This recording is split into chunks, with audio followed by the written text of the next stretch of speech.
어렸을때도 정말 율법의 수건이 가려서 예수 그리스도를 보지 못하고 있는데 공놈 저희 이방교회가 저와 여러분들이 오직 주님의 은혜에 의하여 우리의 눈이 벗겨져서 주님을 우리 구주로 영접하고 흘리신 그 피로 우리의 죄를 다 시천받고 마지막 나팔에서 울려 퍼지길 그날을 기다리고 있으니 할렐루야 할렐루야. 얼마나 감사합니까? 감사합니까? 제가 이스라엘 성지 순례 2년 전에 갔다가 이 7등 사왔어요. 근데 양양 나팔을 만지작 하다가 그냥 너무 크고 TV의 로고 이것을 꼭 여러분들 염두에 두시고 어제나 내일이나 모레나 오늘 밤이라도 나팔 소리가 들리는가 하면서 늘 간절히 사모하는 마음으로 살아가시길 주님의 이름으로 부탁을 드립니다. 그러니까 할렐루야. 하나님 아버지께서는 요한계시록 10장 7절에도 선지자들에게 전하신 그 비밀의 그 복음이 이루어질 때 아버지 하나님께서 천사들로 하여금 나팔을 불게 하시면서 다 이루어 가시는 것입니다.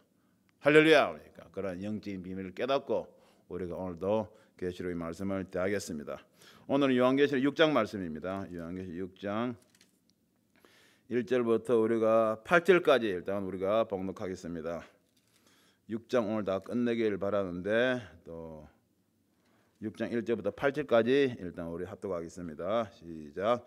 내가 보매 어린 양이 7인 중에 하나를 떼시는 그때 내가 들으니 내 생물 중에 하나가 우레소리같이 말하되 오라 하기로 내가 이에 보니 흰 말이 있는데 그 탄자가 활을 가졌고 멸류관을 받고 나가서 이기고 또 이기려고 하더라. 둘째 인을 떼실 때 내가 들으니 둘째 생물이 말하되 오라 하더니 이에 붉은 다른 말이 나오더라. 그 탄자가 허락을 받아 땅에서 화평을 제하여 버리며 서로 죽이게 하고 또 큰 칼을 받았더라. 셋째 인을 떼실 때 내가 들으니 셋째 생물이 말하되 오라 하기로 내가 보니 검은 말이 나오는데 그 탄자가 손에 저울을 가졌더라. 내가 내 생물 사이로서 나는 뜻하는 음성을 들으니 가로되 한 데나리온의 밀 한 대요 한 데나리온의 보리 한 대로다. 한 데나리온의 밀 한 대 한 대는 보리 석 대로다. 한 데나리온의 보리 석 대로다. 또 감람류와 포도전 해치 말라 하더라. 넷째 인을 떼실 때 내가 넷째 생물의 음성을 들으니 가로되 오라 하기로 내가 보면 청황색 말이 나오는데 그 탄자의 이름은 사망이니 음부가 그 뒤를 따르더라. 저희가 땅 4분의 1의 권세를 얻어 금과 흉년과 사망과 땅의 짐승으로서 죽이더라. 아멘. 말씀 위해서 기도드립니다. 할렐루야. 하나님 아버지 사랑하늘 감사드립니다. 이 시간 하늘문 활짝 열어주시옵시고 세상 지혜나 지식이 말이 아니라 위로부터 내려오는 성령이 감동한 가운데 내려오는 지혜와 지식의 말씀을 전하게 하여 주시옵소서. 전하는 말씀이 피 뿌린 말씀이 되게 하여 주시옵시고 이 말씀을 듣는 이들의 영혼에 어린 양의 피가 뿌려지게 하여 주시옵소서. 성령의 나타나심과 능력으로 지나기를 원하며 예수 그리스도 이름으로 기도합나이다. 아멘. 할렐루야. 며칠 전 설명하면서 내 생물과 천사의 역할에 대해서도 제가 말씀드렸죠. 계속 오늘 계속 6장에 보면 내 생물의 역할이 분명히 나오고 있습니다. 그 부분을 먼저 보면서 우리가 계속 들어가겠습니다. 1절에 보면 내가 보면 어린 양이 7인 중 하나를 떼시는 그때 만왕왕 만주로 등거하신 그 주님께서 하나님 아버지 오른손에 있는 그 책을 어떻게 합니까? 받아서 책을 펼치시고 그리고 거기에 인봉되어 있던 7인을 떼시는 장면입니다. 그때 내가 들으니 내 생물 중에 하나가 우레소리같이 말하되 이걸 순서를 보면 알 수 있겠죠. 예수님께서 7인을 떼실 때 내 생물이 나와서 우레소리같이 말합니다. 즉 이것은 내 생물은 하나님 보호자 주의를 지키고 있는 내 생물 사람 같고 사자 같고 그 다음에 송아지 같고 그 다음에 독수리 같은 얼굴을 가진 내 생물이 예수님의 명령에 그대로 순종하고 있다는 것을 우리가 알 수가 있습니다. 그만큼 이제 예수님께서 만왕의 왕 만주의 주로 등극하신 그 예수님의 명령에 내 생물이 그대로 좀 순종하는 모습이죠. 우레소리같이 말하되 오라 하기로 내가 이에 보니 흰 말이 있는데 그 탄자가 활을 가졌고 멸류관을 받고 나가서 이기고 또 이기려고 하더라 그랬습니다. 오늘 키워드가 보면 흰 말이 나오고 활이 나오고 멸류관이 나오고 이기고 또 이기려고 하더라 이렇게 이런 네 가지 키워드가 나오죠. 보니까 계시록 키워드 스피드 키워드 강의를 하고 있습니다. 제가 아주 스피디하게 키워드 중심으로 강의를 해나가면 해서 약 한 40강의 정도 하게 되면 요한계시록 22장까지 일단 마쳐지지 않을까 생각을 합니다.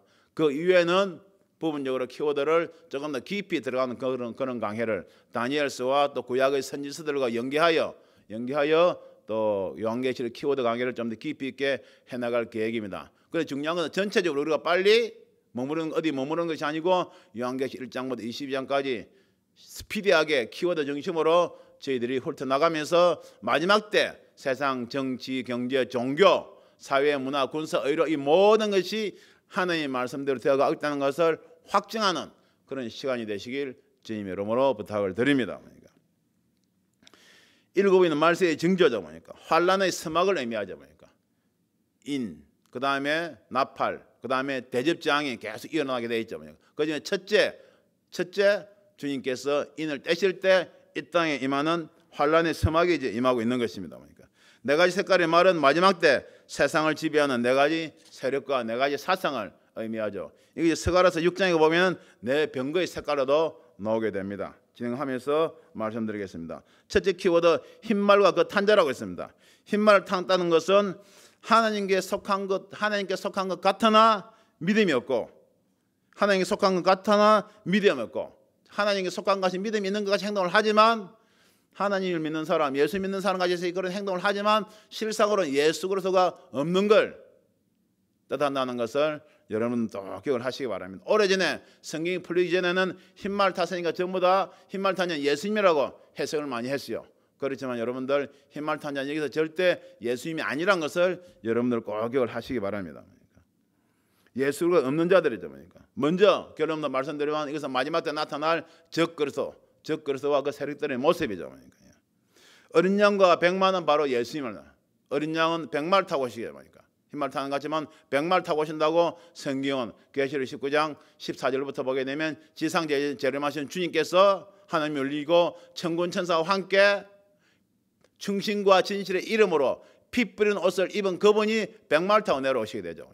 그런데 여기서 흰말로 표현한 것도 바로 그런 차이를 지금 영의 성령이 감동한 가운데 성경의 기록자가 이렇게 표현을 해놓은 것입니다. 적그리스도는 바로 새끼 양이라고, 주님은 어린 양이 표현하는데 바로 원사단 마귀는 새끼 양이라고 표현하죠. 주님은 백말 타고 오셨는데 적그리스도는 흰말 타고 오고 있다고 지금 성경이 이렇게 표현을 하고 있는 것입니다.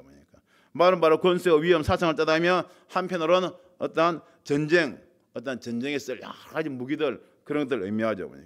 그 탄자, 흰말 탄자가 활을 가졌다고 그랬습니다. 활은 바로 분쟁과 싸움을 의미하죠. 활을 가졌습니다. 주님은 활로 싸웠습니까? 아니죠. 주님은 이한금, 날카로운 검, 말씀으로 싸우시게 되죠. 여기서 계속 차이가 나는 겁니다. 비슷한 것 같지만 계속 차이가 나고 있다는 것을 여러분들 세밀하게 영적으로 분별하시길 부탁을 드립니다. 활을 가지고 나오죠. 성경에 보게 되면 활을 가진 자는 반드시 꺾이게 되어 있습니다. 꺾이게 되어 있어요. 예레미야 51장 56절을 보게 되면 멸망시키는 자가 바벨론의 임함이라. 멸망시킨 자가 바벨론, 멸망시킨 자 마지막 때 주님이시죠. 그가 바벨론의 임함이라. 여호와 하나님 바로 그분이 바벨론의 임함이라.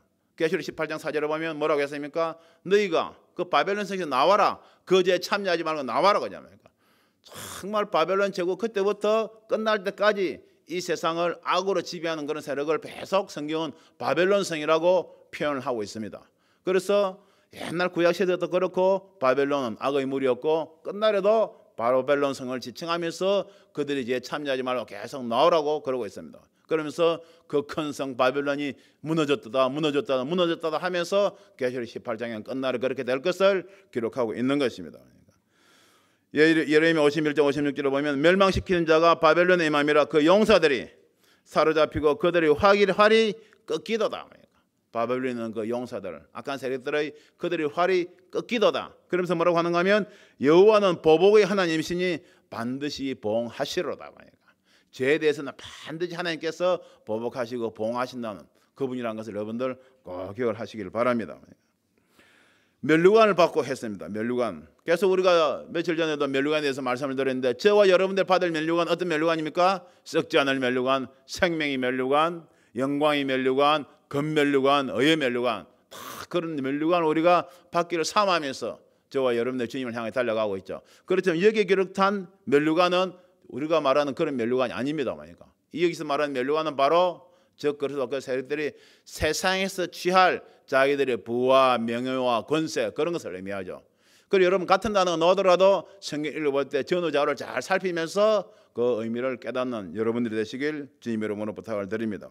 흰말 탄자가 나와서 멸류관을 받는 거예요. 그러니까 세상 사람들 칭송을 받으면서 그냥 세상의 머리가 되는 것이죠. 그러니까 그것을 지금 이야기하고 있는 것이죠. 그러면서 어떻게 합니까? 이기고 또 이기려고 하더라 그랬습니다. 이기고 또 이기려고 하더라. 즉 그리스도와 그 세력들 흰말 탄자들이 세계를 지배하면서 나올 것 같이죠. 그래서 성경을 자세히 읽어보면 이기고 또 이기려고 하더라. 하지만 결국은 이기지 못한다는 것을 의미하고 있는 것입니다. 그러니까 즉 그리스도가 마지막 7년 내알란다. 특히 후 3년 반 동안에 전 세계를 단일 정치, 단일 경제, 단일 종교로 다 지배하면서 이길 것 같지만 이기지 못함을 이렇게 성경은 이야기하고 있는 것입니다. 그러니까 잠깐 이길 것 같은 그런 세상에 마음을 빼앗기지 아니하는 저와 여러분들 되시길 주님의 이름으로 부탁을 드립니다. 그러니까 주님께서는 요한복음 16장 33절에 뭐라고 했습니까? 세상에서는 너희가 환난을 당하나 담대하라. 내가 세상을 이겼노라. 주님께서 이기려고 하시는 게 아니고 주님께서는 이기셨다고 승리하셨다고 할렐루야 선포하고 계시는 것입니다. 승리하신 그분이 지금 하나님 보좌 우편에 앉아 계시다가 때가 되시면 백마 타고 흰말이 아니고 백마 타고 이 땅에 내려오셔서 즉 그래서 그 악한 세력을 다 물리칠 것을 계시록 19장 14절부터는 정확하게 기록을 하고 있는 것입니다. 흰말 탄자는 주님이 아닙니다. 바로 세상을 지배하고 세상을 자기 수중에 넣고 이기려고 하는 그런 즉 그래서 그 세력들이라는 것을 여러분들 꼭 기억을 하기 바랍니다. 계속 이러한 모습들이 나오게 되죠. 6장 3절 4절입니다. 둘째 인을 떼실 때 내가 들으니 둘째 생물이 말하되 또 주님께서 둘째 인을 떼시니까 또 둘째 생물을 떠나오는 겁니다. 그러니까 주님의 일거수일투족에 따라서 천국에서 가장 영적인 지위가 높은 넷째 생물이 천사들 그룹들 다 통솔하는 그런 넷째 생물이 내 생물이 그냥 주님의 의지에 그대로 순종하는 모습이죠. 여기서 우리가 내 생물의 모습은 저희가 몇 시간 전에 공부를 했습니다. 그러니까 여기서 내 생물의 역할을 우리가 알 수가 있죠. 내 생물이 영계에서 영의 세계에서 무슨 역할을 하겠습니까? 쉽게 말해서 하나님과 주님의 명령에 따르게 되죠. 명령에 따르게 되면서 이 땅에 재앙을 내리는 역할을 하게 되죠. 그러니까 재앙을 내리는 역할을 하게 되죠. 그리고 내 생물은 영적인 지위에서 가장 높은 그런 영적인 존재들이니까 천사들 그룹들을 다 통솔을 하겠죠. 그러니까 통솔하고 또 무엇을 하겠습니까? 이 땅에서 천국으로 동하는 그런 영계의 문들을 열고 닫겠죠. 그러니까 그리고 하나님 보좌 앞에서 이 땅에 내릴 어떤 번개와 우레와 내성들 이 땅의 천기들을 다 조가나겠죠. 그러니까 그러한 것들 하나님과 주님의 뜻에 맞게 명령을 받아서 천사들이 다 그러한 것들 내 생물들 다 그러한 것들을 집행하고 있다는 것을 성경은 우리가 성경 읽어나면서 우리가 깨달을 수 있죠. 계시록 15장 7절에 보면 내 생물 중에 하나가 천사에게 말하되 대접을 주니까 이 땅에 대접 재앙이 내려지는 것을 볼 수가 있습니다. 내 생물 역할 중에 가장 큰 것 중에 하나가 마지막 때 7년 내알란에 이 땅에 재앙을 내리는 그런 역할을 담당하고 있다는 것을 우리가 계시록 6장부터 우리가 알 수가 있죠. 오라든 이에 붉은 다른 말이 나오더라. 그 탄자가 허락을 받아 땅에서 화평을 제하여 버리며 서로 죽이게 하고 또 큰 칼을 받았더라 그랬습니다. 붉은 말이라는 것은 불다는 것은 피 흘림을 의미하는 것으로서 붉은 말이 나왔다는 것은 피를 많이 흘리게 될 것을 이야기하죠. 주님의 십자가 포혈도 붉은 색깔이지 않습니까? 전 인류의 피를 대신해서 주님께서 흘렸지 않습니까? 그러니까 하나님이 없다는 그들도 어떻게 합니까? 주님의 색깔, 피의 색깔을 가지고 와서 자기들이 취해버리는 것입니다. 그럼 우리가 하나님과 주님께 속한 것들 중에 좋은 것들, 무지개도 그렇죠. 좋은 것들은 전부 다 자기들을 가지고 와서 다 그냥 원사단 마귀가 세상에서 쓰면서 자기들 것을 다 만들어 버렸죠. 절에 가게 되면 칠성당이라고 7별에 대해서 말씀을 드렸지 않습니까? 그들 자기들 칠성당이라고 하면서 그냥 절에 가서 쓰고 있고 그런 것도 너무나 많이 있죠. 붉은 말 탄자가 허락을 받아 화평을 제하여 버리며 붉은 말 탄자가 화평을 제하여 버리며 서로 죽이게 하고 즉 붉은 말과 그 탄자에서 피 흘림의 전쟁이 있을 것을 의미하죠. 그러니까 공산주의 역사 계속 그렇지 않습니까? 러시아가 자유개혁을 내치고 왔지만 그 많은 그냥 그 지역에 소련 연방에 있던 나라들 다 보니까 전쟁으로 해서 그 해방신 같지만 최근 들어서 근대에 들어서 어떻게 합니까? 그 크림반도를 지배하면서 우크라이나 크림반도 분쟁 등을 통해서 계속 그냥 푸틴 러시아가 세력을 확장하고 있죠.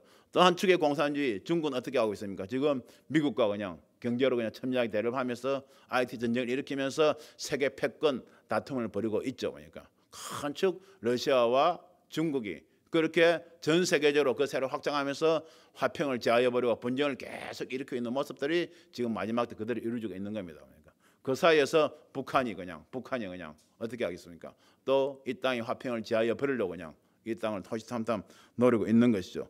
큰 칼을 받았다라고 그랬습니다. 그러니까 공산주의가 일으키는 바로 큰 전쟁을 의미하죠. 큰 전쟁을. 러시아 등이 바로 마지막 때는 이란과 이스라엘 사이의 싸움에 개입하여서 중동 전쟁 및 제3차 세계대전으로 확대 나갈 것을 우리가 에스겔 38장을 보면 자세하게 기록을 하고 있죠. 바로 그런 부분들을 이렇게 마지막 재앙의 서막이 열리는 것을 네마를 통해서 특히 전쟁의 서막이 열릴 것을 붉은 말 탄자를 통해서 성경이 이렇게 우리에게 가르쳐주고 있는 겁니다.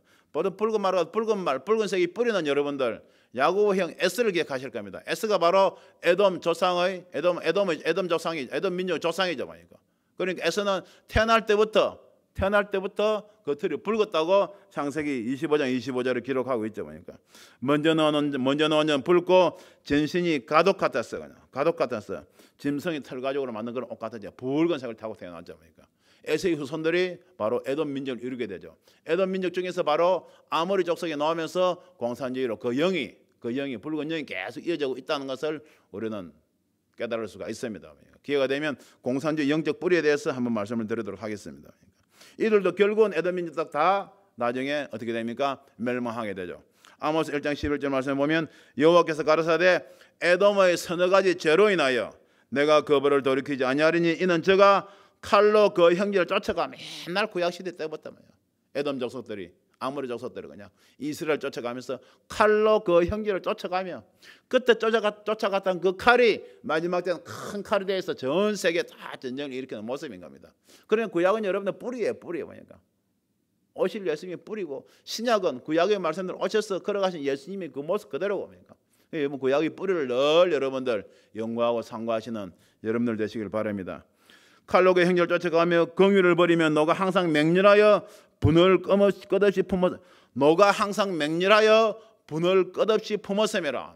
북한의 행태를 보시기 바랍니다. 무슨 말만 하면 그냥 노가 터질 때까지 늘 분을 품고 그냥 우리 그냥 이 남한 땅을 향하여 그냥 뭡니까 그 악한 그런 말을 퍼보면서 그냥 독한 길을 뽐내고 있잖아요. 그러니까 그대로죠. 그대로. 6장 5절 6절입니다. 셋째 인을 떼실 때 내가 들으니 셋째 생물이 말하되 오라 하기로. 또 셋째 생물이 말하되 오라 하기로. 내가 보니 금은 말이 나오는데 그 탄자가 손에 저울을 가졌더라. 내가 내 생물 사이로서 나는 떠던 음성을 들으니 가로되 한 데나리온의 밀 한 대요 한 데나리온의 보리 석 더르다. 또 감람류와 포도주는 해치 말라 하더라 했습니다. 금은 말이죠. 그러니까 이런 경제 대공황을 통한 이 땅에서 그냥 사망과 음부 고통의 역사가 계속 일어날 것을 또 이 땅 이 말 또 재앙의 한 축을 또 의미하고 있죠. 금은성은 죄를 뜻하는 것으로 마지막 때 인간의 타락으로 일어난 거대한 폭풍 등 자연재해로 인한 재앙과 기근 총체적으로 의미하는 것입니다. 그러니까 금은 말의 탄자란 것은 원사담의 주관을 받아 기근 속에서도 불을 축적하는 그런 세력도 있어요. 그러니까 이 코로나가 전 세계를 그냥 집어삼킬 듯이 그냥 위협하고 있는데도 불구하고 막대한 불을 축적해가는 그런 세력들이 있잖아요. 여러분들 백신 개발하면서 그냥 백신을 다 팔아먹고 나니까 이제 치료제 이야기가 좀 있으면 반드시 나올 거예요. 여러분들 백신을 통해서 전 세계 불을 다 끌고 모으고 그 다음에 또 치료제를 또 만들었다고 하면서 이미 다 만들어놨죠. 그러니까 다 그냥 치료제를 팔으면서 또 전 세계 불을 다 끌고 모으겠죠. 그러니까 그것을 뭐라고 하겠는가 하면 손에 저울을 가졌더라. 그러니까 금을 판다는 자가 손에 저울을 가졌다. 저울이 뭐겠습니까? 바로 경제적 착취 도구 수단이죠. 그러니까 저울을 달아가면서 그냥 세계를 저울을 다 알아가면서 경제 그냥 그런 환란 같은 걸 다 조장해 가면서 그냥 세계의 불을 착취하고 있는 모습이죠. 이것을 정확하게 구약에서 표현하고 있습니다.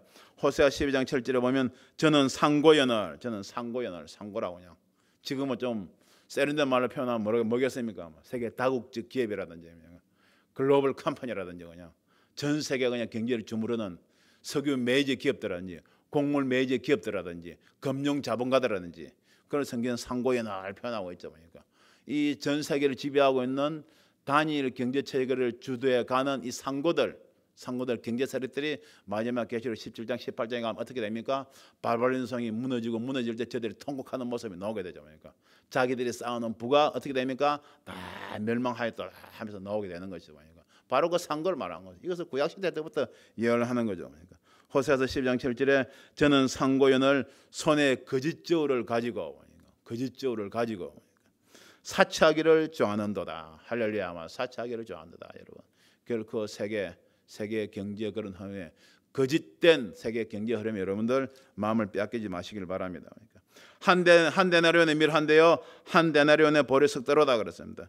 거대한 폭풍 등 자연재해, 환란, 전쟁 등으로 인해서 식량 부족 현상과 자본주의 폐해로 인한 극심한 인플레이션 현상이 일어난 것을 의미하죠. 그러니까 지금 코로나 때문에 전 세계가 정부들 다 엄청나게 돈들을 풀고 있죠. 그러니까 엄청 풀고 있고 곧 인플레이션 올 거라는 것은 이제 예고가 되고 있죠. 그러니까 그리고 당장 인플레이션이 되니까 전 세계적으로 부동산 값이 막 오르게 되면서 그냥 그렇지만 부동산이 올라가는데 어떻게 됩니까? 일반 서민들의 생활은 점점 더 피폐해지고 있는 것이죠. 그럴 때 인플레이션이 터지게 되면 일반 서민들의 그냥 가정생활, 경제생활은 어떻게 되겠습니까? 완전히 피폐해지게 되는 거죠. 그리고 손에 거짓 저울을 가진 세계를 주무르는 상고들에게 점점 예속되어 가는 것이죠. 그러니까 예속되다 보면 짐승의표를 나중에 받지 않을 수 없는 그런 상황으로까지 나중에 들어가게 되는 것입니다. 이런 흐름을 계시록 말씀을 통해서 깨달아 나가는 저와 여러분들 되길 바랍니다. 그러니까 이러한데 유독 감람류와 포도전 해치 말라고 성경은 기록하고 있습니다. 감람류 바로 우리가 영적으로 이스라엘 민족이라고 우리가 보죠. 그리고 포도전 환란 가운데서도 주님을 믿고 만나고 영접하고 나오는 유대인들과 또 이방교회 전 세계에서 늦게나마 예수를 믿고 나오는 그런 주의 백성들을 의미하는 것이죠. 그러니까 로마서 11장에 보면 우리가 감람류에 대해서 감람나무에 대해서 정확하게 기록을 하고 있습니다. 그러니까 우리가 꼭 잊지 말아야 될 부분이죠. 그러니까 그러면서 감람나무로 상징되는 이스라엘을 위해서 우리가 늘 기도를 해야 됩니다. 지금 우리가 로마서 11장 한번 보시겠습니다. 로마서 11장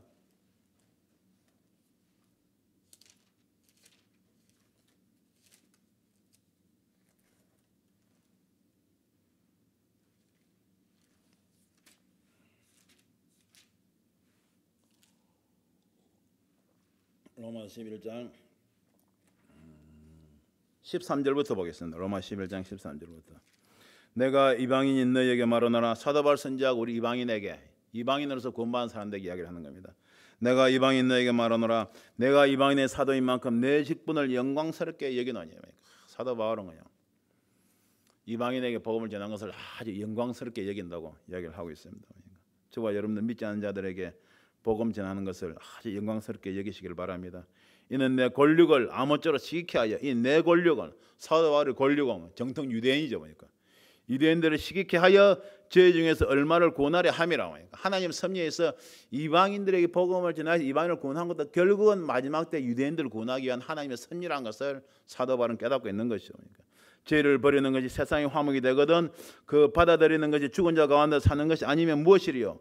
제사는 처음 익은 곡식가루가 거룩한즉 떡덩이도 그러하고 제사는 처음 익은 곡식가루가 거룩한즉 그 곡식가루를 만든 떡덩이도 거룩하다 하고 뿌리가 거룩한즉 가지도 그러하니라. 뿌리가 거룩한즉 하나님의 선민인 유대인들이 거룩한즉 그들을 통해서 예수도 복음을 받은 너희들도 그러하다고 지금 성경이 이야기하고 있는 겁니다.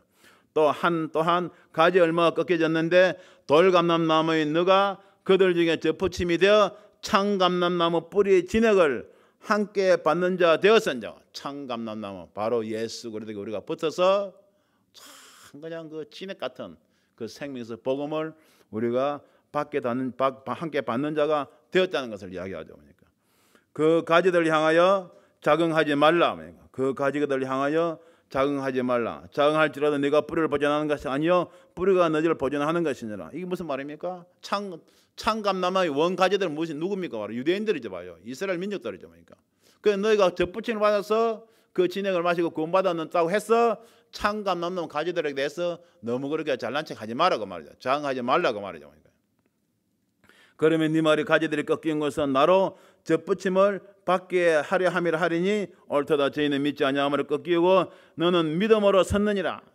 저희는 원가지였지만 예수 그리스도를 믿지 아니함으로 꺾이고 우리는 원가지가 아니지만 젖붙임을 받은 가지만 주님을 믿음으로 예수님을 믿음으로 우리는 섰다고 지금 이야기하고 있는 거죠. 그렇지만 높은 마음을 품지 말고 도리어 두려워하라. 겸손하라 이 말이죠. 하나님이 원가지들도 아끼지 아니하시선적 너도 아끼지 아니하시리라. 이 말씀을 잘 들어야 됩니다. 유대인들의 선민이라고 그렇게 자부심을 가지고 왔지만 마지막에 예수를 믿지 아니함을 해서 어떻게 했습니까? 아직은 구원받지 못한 그런 상태죠. 그런데 우리들은 젖붙임을 받아서 구원은 받았지만은 만약에 교만해서 우리가 젖붙임을 가지고 받은 가지가 감람나무 가지에서 떨어져 나가게 된다면 우리도 유대인들과 똑같은 그런 상황이 될 것을 경고하고 있는 말씀이죠. 그러므로 하나님의 인자와 의미를 보라. 넘어지는 자들에게는 의미가 있으니 너희가 만일 하나님의 인자에 가하면 그 인자가 너희에게 있으리라. 그렇지 않으면 너희도 지키는 바 되리라. 저와 여러분들이 구원받고 있는 것은 바로 하나님 인자, 주님의 긍휼과 사랑에 의해서 우리가 구원받고 있다는 것을, 우리가 잘나서 그런 것이 아니고 주님의 긍휼과 사랑, 인자하심에 의해서 우리가 구원받고 있다는 것을 이야기하는 겁니다. 저희도 믿지 아니하는데 거하지 아니하면 젖붙임을 얻으리니 뭐니까 믿지 아니하는데 거하지 아니하면 즉 믿는데 거하면 예수 그리스도를 주로 영접하고 구주로 영접하고 믿는데 거하게 되면 저들도 젖붙임을 얻으리니 그냥 참감람나무의 진액을 마실 수 있는데 그렇지 못하다는 것을 지금 이야기하고 있죠. 이는 저희를 젖붙일 능력이 하나님께 있습니다. 이는 저희를 젖붙일 능력이 하나님께 있습니다. 그러니까 아직 천지주 만물을 창조하신 하나님께서 처음에 택하셨던 원가지인 참감람나무의 원가지인 유대인들 이스라엘 민족들은 아직은 멸망치 아니하시고 마지막 때 속죄절 7년 대환란을 통해서 다시 참감람나무에 붙이실 그런 기회가 그런 때가 남아있다는 것을 지금 사도 바울은 이야기하는 겁니다. 네가 원돌감람나무에서 지킴을 받고 본성을 거스려 좋은 감람나무에 젖붙임을 얻었은즉 이것도 본래 우리가 원사도막의 자녀였었는데 그냥 세상에서 편히 살고 싶은 그냥 안락하게 그냥 깨어르게 저렇게 누워 있고 싶은 그런 본성을 버리고 좋은 감람나무의 젖붙임을 얻었은지 우리 육체의 본성을 거스리고 정말 우리가 주님 앞에 나와서 구주를 예수를 영접하고 참감람나무 좋은 감람나무에 우리가 젖붙임을 얻었은지 그냥 원가지인 이 사람들이 얼마나 더 자기 감람나무의 젖붙임을 얻으랴 그러니까 저희들 아무것도 모르겠다 은혜로 예수님만이 우리 구주이신 걸 알고 구원받고 난 다음에 와서 우리는 하나님을 알아왔지 않습니까? 근데 유대인들은 하나님을 너무나 잘 알고 있습니까? 너무나 잘 알고 있는데 하나님의 핵심인 그 하나님 그분이 예수 그리스도의 모습으로 오셨는데 예수 그리스도를 모르는 거예요. 예수를 믿지 아니하는 것이에요. 그러니까 하나님은 잘 아는데 하나님을 가는 유일한 길은 예수 그리스도를 모르는 거예요. 자기들이 몇천 년 동안 그렇게 잡아서 피를 뿌린 어린 양이 바로 자기들이 십자가에 못 박아 죽인 예수 그리스도였다는 것을 예행 연습을 자기들이 몇천 년 동안 해왔다는 것을 깨닫지 못하고 있는 것이에요. 그런데 마지막 7년 대환란을 속죄될 때 유대인들이 예수 그리스도가 자기들이 몇천 년 동안 그렇게 제사를 드리며 잡아온 그 어린 양이 바로 자기들이 십자가 못 박아 죽인 수요일 오후 3시에 십자가 못 박아 죽인 그 예수 그리스도라는 사실을 자기들이 그렇게 예수 오심을 그렇게 몇천 년 동안 예배해 왔다는 것을 깨닫게 됐을 때 유대인들 이스라엘 백성들 그 심정이 어떻겠습니까? 사도 바울이 주님을 만나고 그렇게 율법에 정통했던 사도 바울이 주님을 만난 순간 모든 것을 다 깨달았던 것처럼 유대인들 랍비들 다 유대인들이 그냥 예수님을 믿고 나오는 순간 성령의 감동 가운데 자기들 알던 하나님에 대한 모든 지식들이 모든 비밀들이 다 예수 그러더라고 그냥 직결되고 집중되고 있다는 것을 깨달았을 때 그 유대인들이 구원받는 기쁨이 어떻겠습니까? 그걸 이야기하고 있는 거죠. 형제들아 너희가 스스로 지혜의 땅을 맹기 위하여 이 비밀을 너희가 모르기를 내가 원치 아니하노니 이 비밀은 이방인의 충만한 수가 들어오기까지 이스라엘의 들어는 완악하게 된 것이라. 그래야 온 이스라엘이 구원을 얻으리라. 그러니까 이방인의 구원에서 다 차게 되면 주님께서 이렇게 6장 말씀처럼 인봉장을 떼기 시작하면서 이 땅에는 7년 대환란이 임하는데 이것이 무엇을 말하는가 하면 바로 유대인들이 구원받을 그런 때가 가까워 오겠다는 것을 지금 성경이 이야기하고 있는 겁니다. 저와 여러분들 아무 공로도 없이 오직 주님의 은혜에 의하여 우리가 참 감람나무, 참 포도나무에 젖붙임을 받은 접붙임 받은 가지가 된 것을 우리가 얼마나 감사해야 되겠습니까? 할렐루야. 지금 그것을 이야기하고 있는 거죠. 그러니까 감람유는 바로 이스라엘 민족을 상징하죠.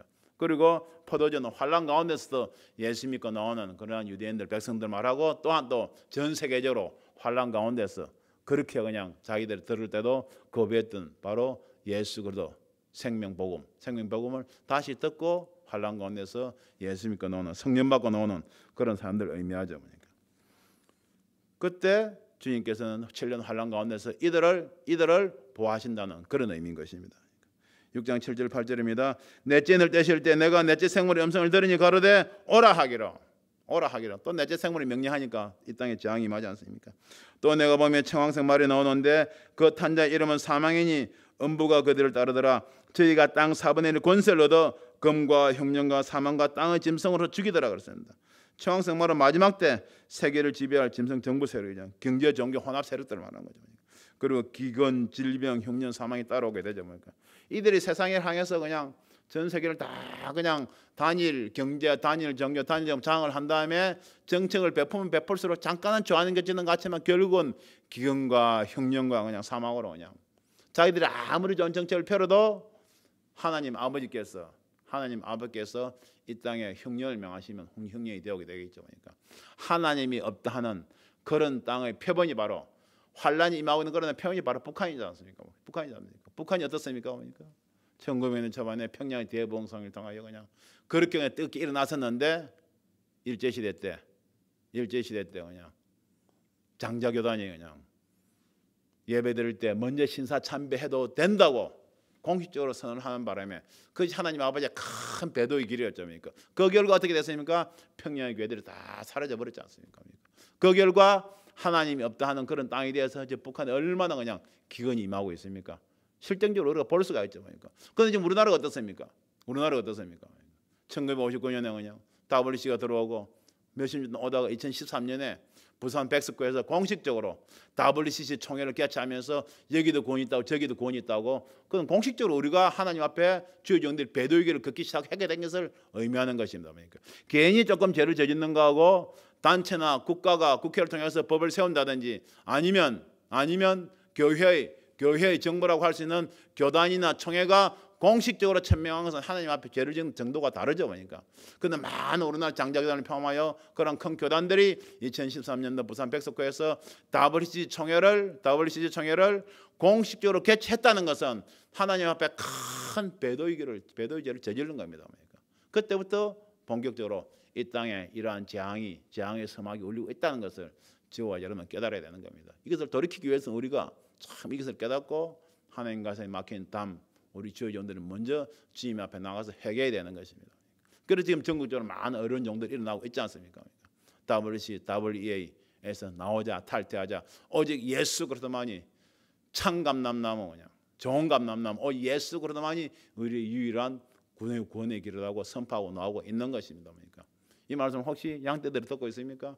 여러분들을 섬기는 그 교회의 목사님들이 이러한 부분을 어떻게 이야기하는가 여러분 잘 들으시고 여러분 잘 분별하시길 주님의 이름으로 부탁을 드립니다. 청황색 말탄 자 이름이 사망이요 음부가 그들을 따르더라 그랬습니다. 어둠의 주관자인 즉 그리스도와 연합 세력으로 인해서 미혹으로 인해서 사람들을 사망과 음부로 계속 떨어지게 하는 것이죠. 그러니까 금과 흉년과 사망과 땅의 짐승으로 죽이더라. 금이 바로 군사적인 힘을 말하는 거죠. 전쟁 무기들을 말하는 것이죠. 그러니까 흉년은 극심한 경제 불황을 재난을 통해서 얻게 되죠. 그러니까 극심한 경제 불황을 그냥 재난 이 땅에 가져오지만 그 사이에서 또 어떻게 하는가 자기들이 또 거짓절로 세계의 부들을 다 끌어모으는 그런 부분들을 이야기하고 있는 것이죠. 그러니까 사망과 땅의 짐승으로 죽인다는 것은 그들의 체제 안에 복속되지 않는 이들에게 여러 가지 제재와 사망의 일까지 압력이 가해지는 것을 의미하죠. 그러니까 이런 부분들이 지금 우리에게 코로나 어떤 백신 여건이라든지 이런 부분 나타나기 시작하면서 우리에게 그런 징조를 계속 보여주고 있는 겁니다. 이게 땅의 짐승이라는 말씀이 나옵니다. 땅의 짐승이라는 것은 넓게는 적그리스도 그 세력을 의미하지만 구체적으로는 7년 환란 때 사람들을 감시, 통제, 핍박하고 압박하는 그런 시스템, 컴퓨터, IT, 인공지능, 바이오 이런 것을 총체적으로 이야기하는 겁니다. 이런 수단들을 의미하죠. 보니까. 계시록 13장부터 가보게 되면 이러한 수단을 통해서 세상을 지배하는 자들이 바로 짐승으로 나오게 되고 그 협력한 자들이 음료로 나오게 되죠. 나오죠 보니까. 바로 그건 총치비하는 우두머리도 짐승으로 표현하고 있고 바다에서 짐승이 나오고 땅에서 짐승이 나오는 표현하고 있죠. 그러니까 여기서는 그들이 전 세계를 지배할 그런 그런 모든 수단들을 또 땅의 짐승으로서 사람들을 죽이더라라고 표현하고 있는 것입니다. 스가랴서 6장 6절 말씀에 보면 똑같은 네 가지 색깔말이 나오죠. 그러니까 첫째 병은 홍마고, 둘째 병은 흑마고, 셋째 병은 백마고, 넷째 병은 어릉지고 건장한 말이 나온다고 그랬죠. 그 스가랴서 6장 6절에 보면 흑마는 북편 땅으로 가며 백마가 그 뒤를 따르고 그랬습니다. 흑마가 북편 땅으로 가니까 백마가 그 뒤를 따라갔다고 성경에 기록하고 있습니다. 이게 본문적으로 무슨 말씀이겠습니까? 흑마는 바로 금과 흉년과 사망을 가져오게 되죠. 북한 땅을 보게 되면 이 말씀 그대로 그들 이 땅에 나타나고 있다는 것을 알 수가 있죠. 그러니까 흑마가 북한 땅으로 가서 북한이 그냥 흉년으로 그냥 기근으로 다 그냥 죽을 지경이지 않습니까? 그런데 백마도 그 뒤를 따라갔다고 했습니다. 이것이 무슨 말씀이겠습니까? 평양에 복음에 들어가면 해서 아직도 그 복음을 이어받은 믿음의 가정들이 북한의 지하교회에서 생명을 걸고 예배와 이 복음을 지키고 있지 않습니까? 그런 세밀하게는 이러한 말씀들이 지금 지역적으로 다 이루어지고 있다는 것을 우리가 알 수 있는 것입니다. 6장 9절입니다. 다섯째 인을 떼실 때 내가 보니 하나님 말씀과 저희의 가진 증거를 인하여 죽임을 당한 영혼들이 제단 아래에 있어. 다섯째 인을 떼실 때 내가 보니 하나님 말씀과 저희의 가진 증거, 저희의 가진 증거는 바로 예수 증거죠. 그러니까 계시록 1장 2절 말씀에도 사도 요한 선지자가 이 말씀을 받을 때 뭐라고 했습니까? 내가 예수의 증거와 하나님 말씀을 다 증거하였더라고 그랬습니다. 할렐루야. 저와 여러분들 요한계시록은 뭐라고 했습니까? 예수님이 주 영리를 꼭 보라고 주신 지시하신 명령입니다. 그러니까 할렐루야. 이런 말씀을 들으시고 여러분들 잘 소화하셔가지고 예수의 증거 하나님 말씀을 다 증거하시기를 바랍니다. 그러니까 이러한 증거를 다 한 사람들이 요한계시록 10장 4절을 가보게 되면 하나님 보좌 앞에 누가 있습니까? 예수의 증거와 하나님의 말씀을 인하여 목배임을 받은 자 영혼들이 있더라. 이들이 살아서 주님과 함께 천년 동안 왕노릇 하리라고 기록을 하고 있습니다. 그러니까 할렐루야. 그러니까 주님께서 나중에 이 땅에 임하실 때 예수의 증거와 하나님의 말씀을 다 증거한 자들과 함께 주님 다스리실 나라를 이루게 되신다는 것을 여러분들 꼭 기억을 하시길 바랍니다. 그러니까 6장 10절입니다. 큰 소리를 불러 가로되 거룩하고 참되신 대주제여 땅에 거하는 자들을 심판하여 우리 피를 신원하여 주지 아니하시기를 어느 때까지 하시려나이까 그랬습니다. 우리 피를 신원하여 주지 아니하시기를. 신원이란 말은 무슨 말입니까? 가슴에 맺힌 원한을 풀어달라는 이야기죠. 그러니까 순교한 사람들이 복음을 전하다 순교한 사람들이 자신들이 피값을 전하여 하나님께 헛소하고 있는 모습이죠. 자신들이 악한 자들의 손에 의해 순교하기까지 너무나 많은 고통과 고민 속에서 그냥 참혹한 일을 당했으니 그 랑서를 다 하나님 아버지 우리의 마음을 좀 풀어달라고 지금 제단 아래서 지금 호소하고 있는 모습이죠. 그러니까 6장 11절입니다. 각각 저희에게 흰 두루마기를 주시며 그냥 흰 옷을 주시며 가라사대 아직 잠시 동안 시대 저희 동무정들과 형제들도 자기처럼 죽임을 받아 그 수가 차기까지 하라 그랬습니다. 흰 두루마기는 바로 순교한 영혼들에게 구원받다는 정표를 주시는 흰 옷이죠. 그러니까 천국에서 입을 옷이죠. 그러니까 주와 여러분들도 어떻게 합니까? 계시록 19장 8절 말씀처럼 깨끗하고 흰 세마포를 입고 우리가 어린 양의 혼인잔치에 참여해야 되지 않습니까? 할렐루야. 바로 그것을 의미하는 것이죠.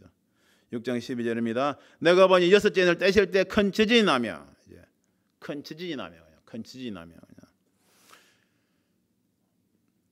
11절까지는 보면 주로 이제 사람들에 의해서 그냥 세계를 지배하는 그 세력대에서 일어난 그런 환란들이 있는데 이제는 뭡니까? 자연재앙이죠. 그러니까 내가 보니 여섯째 인을 떼실 때 큰 지진이 나며 해가 총당같이 검어지고 온 달이 피같이 되며 그랬습니다. 큰 지진이 나고 해가 그냥 총당같이 검어지고 온 달이 피같이 되며 그랬습니다. 7년 환란 동안 전쟁과 그냥 재앙이 거듭될수록 지구의 환경이 급속히 황폐되어 가고 기상 이변은 재앙이 재앙을 부르게 되죠. 악순환이 연속되게 되죠. 대기도 그냥 심히 오염된 상황으로 해서 그냥 화산기열 현상들이 많이 나타나게죠. 이런 것도 이미 알고 그냥 어떻게 합니까? 영화를 통해서 우리에게 가르쳐주고 있죠. 그러니까 그것도 우리가 깨달을 수가 있습니다. 그런데 해가 총당같이 검어지고 온 달이 피같이 되면 이러한 현상들은 지금 나타나고 있지 않습니까? 여러분들 무슨 말씀입니까? 해가 시커멓게 되고 달이 피같이 되는 게 바로 블러드문 현상이 계속 몇 년 전부터 나타나고 있죠. 그러니까 제가 찾아보니까 2014년 4월 15일에 월식인데 바로 6월절이었어요. 이때 달이 핏빛으로 물들었죠. 그리고 2014년 10월 8일에 월식인데 바로 수장절이 됐죠. 이때도 다리에 피가 채 물들었습니다. 블러드문이었죠. 그러니까. 그리고 2015년 4월 4일에도 월식이 6월절인데 또 피해 달이 됐었죠. 그러니까. 2015년 9월 13일에도 일식인데 바로 검은 해가 청당같이 검어졌죠. 그러니까. 나팔절이 돼. 이런 현상이 일어났죠. 그리고 2015년 9월 28일에도 월식 수장되는데 피해 달이 있었죠. 그러니까. 이러한 것이 몇 년 전부터 계속 나타나고 있는 겁니다. 그러니까. 이것은 바로 이러한 말씀들이 곧 이루어지려는 그런 징조를 자연의 현상을 통해서 우리에게 하나님 아버지께서 보여주고 계시다는 것을 여러분들 믿음으로 깨달으시길 부탁을 드립니다. 그러니까. 미가서 3장 1절부터 보게 되면 이 선지자 위에는 해가 져서 낮이 캄캄할 것이요. 그러니까 마지막 때 구약시대 마지막 때도 선지자 위에는 해가 져서 낮이 캄캄할 것이요. 그러니까 시편 84편 11절에 보면 해는 여호와여 그랬습니까? 이 땅에 비춘 해, 전 세계 어두운 곳이 없다 하얗게 비춘 해를 바로 여호와 하나님을 상징하죠. 그런데 선지자 위에 구약시대 때 하나님의 말씀 뜻을 전하는 바로 선지자 해가 져서 그냥 뭐라고 했습니까? 낮이 캄캄할 것이요. 그렇습니다. 이것은 무슨 말씀입니까? 마지막 때 구약시대 또 하나님의 말씀이 없었죠. 지금도 마지막 때 되어 갈수록 이 세상을 비추는 우리에게 경고를 주는 그런 하나님의 말씀이 점점 더 가리워져 가고 있다는 것입니다. 그러니까 일반적으로 보면 요한계시록은 인봉되어졌다, 그냥 인봉되었다 어렵다고 하면서 주어졌는데 보지 말라고 그러고 있죠. 그러니까. 그런데 여러분 꼭 기억을 하시기 바랍니다. 늘 말씀드리지만 요한계시록은 예수님께서 주어졌는데 꼭 보라고 천사를 그중 요한에게 보내어 지시하신 명령하신 내용입니다. 할렐루야. 잘 읽고 듣고 깨닫는 자가 복이 있다고 계시록 1장 3절에 기록하고 있습니다. 할렐루야. 할렐루야. 이런 말씀 들으시고 여러분은 공부하셔가지고 마음에 새기시고 더 잘 전하시는 그런 주의 종들이 되시길 주님의 이름으로 부탁을 드립니다. 구약시대 말에도 그랬고 지금도 어떻습니까? 마지막 때가 가니까 땅의 종들 위에 해가 캄캄해져서 마지막 때 이러한 말씀을 전하는 종들의 숫자가 점점 줄어들고 있죠. 그러니까.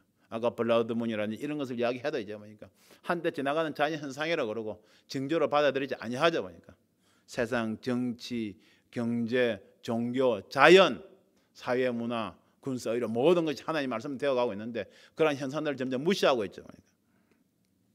6장 13절입니다. 하늘의 별들이 무화과 나무가 대풍이 흔들려서 과실이 떨어지는 같이 땅에 떨어지며 그랬습니다. 그러니까. 지진이나 화산 전쟁 등으로 인해서 하늘로부터 일어나는 여러 가지 재앙들을 표현하고 있잖아요. 꼭 기상이 변속에 뭐 비행기가 추락하거나 미사일이 발사되고 발사된 미사일이 격추되거나 인공위성이 떨어지거나 이런 것들 다 포함하고 있는 그런 의미가 있죠. 그러니까. 그리고 주의 종들이 천년 환란에 떨어져서 믿음을 저버린다는 그 영적인 의미다. 별에 대해서 제가 말씀드렸지 않습니까? 별은 무슨 뜻이라고 했습니까? 계시록 1장 20절 말씀에 별은 일곱 교회의 사자여 그랬습니다. 별은 일곱 교회의 사자죠. 그 다니엘 12장 3절 말씀에 많은 사람들을 옳은 대로 인도한 자는 궁창의 별과 같이 영원히 빛나라 그랬습니다. 주의 종들, 주의 백성들 바로 저와 여러분들 바로 별이죠. 보니까 그런 별들이 뭐라고 했습니까? 지금 하늘의 별들이 무화과 나무가 대풍에 흔들어서 같이 떨어진가 땅에 떨어 하늘의 별들 땅에 떨어진다 바로 그 말입니다. 그러니까 영적인 힘을 잃어버린다 바로 그 말이죠. 믿음에서 떨어진다 바로 그 말이죠. 그러니까.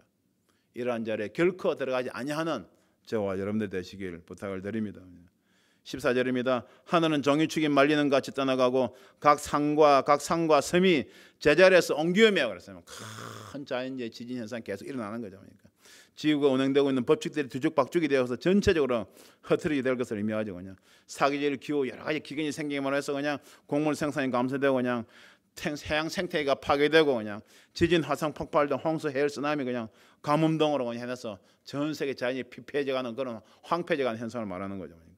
그 초대형 지진으로 산과 섬이 파괴되고 지축이 옮겨지기도 하죠. 그러니까 저는 일본에 왔다 갔다 하면서 1994년도 5년도에 고베 대지진 경험했어요. 지금 고베 대지진 경험했죠. 그리고 2009년도에 제가 나고야에 있으면서 저 후쿠시마 대지진을 경험했죠. 그러니까 그 지진 결과를 나중에 정리해서 발표하게 되면 항상 0.몇 도씩 지축이 옮겼다고 그냥 그 축이 옮겼다고 하는 것을 일본 그 지질학회 발표하는 걸 본 적이 있습니다.